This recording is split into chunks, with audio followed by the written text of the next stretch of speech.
I'm a little bit late to the party, but now that the retro-style game Alwa'S Awakening has made its way over to the PlayStation 4, I finally got a chance to check it out. But has this one truly awakened the great retro spirit inside of me? Or should you just sleep on this one?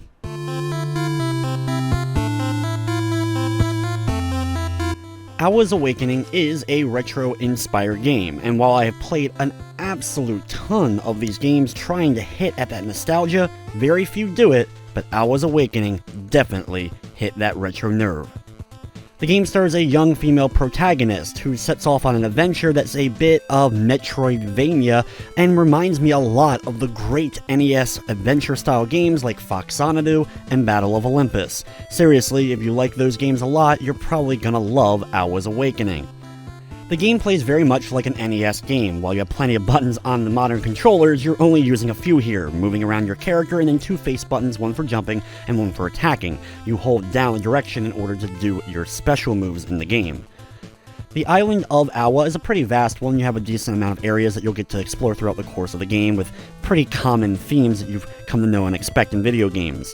For the most part though, as you're exploring, you're going to run into tons of dead ends. You'll need keys or abilities that you don't have yet, so you'll have to do a bunch of backtracking farther into the game, so fans of the Metroidvania genre are gonna dig that. There's plenty of save opportunities and teleports to help you as far as that backtracking is concerned. Throughout the course of the game, Zoe will be able to gain a few new abilities, including being able to create blocks similar to Solomon's Key, one of my favorite NES titles, as well as you also get an ability to create bubbles and a projectile that you can end up firing out that hit enemies farther away.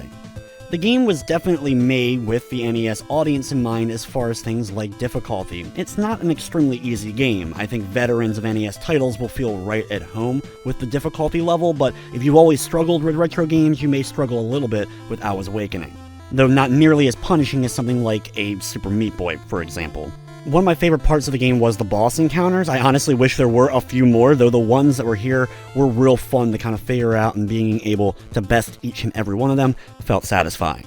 There's also a fair amount here. The game was much longer than I expected to be, considering the quest and a lot of backtracking and the like. It took me roughly about 8.5 hours in order to see it through. I did miss a couple of things, but it doesn't end up having a ton of extra post-game. Presentation-wise, though, I really dug the graphics. I'm a huge fan, of course, of sprite-based stuff, and I thought they were quite nicely done here. Not the best of the genre, but still nicely done, and I really dug the soundtrack as well. I am happy to report, though, from the technical side of things, Alwa'S Awakening ran perfectly fine. I had no crashing or other major glitches. Alwa'S Awakening is available now on the PlayStation 4 for $9.99. It does feature a Platinum Trophy. The game is also available on the Nintendo Switch and PC. Overall, while I play a lot of retro-inspired games, few leave a lasting impact, but Alwa'S Awakening ends up standing out, and I do recommend it to fans of these style of games. If you love the classic Foxanadu or Battle Olympus, or you like more modern stuff, maybe like Momodora, for example, I think you will end up digging this one. Overall, Alwa'S Awakening I was expecting to enjoy, but I ended up loving. It's going to stand right up there for me with some of my other favorite retro-inspired games like Shovel Knight and Celeste. With everything said, I'm going to be giving Alwa'S Awakening a 9 out of 10. That's going to wrap up this review though. I'd like to thank you for watching, and of course, I hope you enjoyed.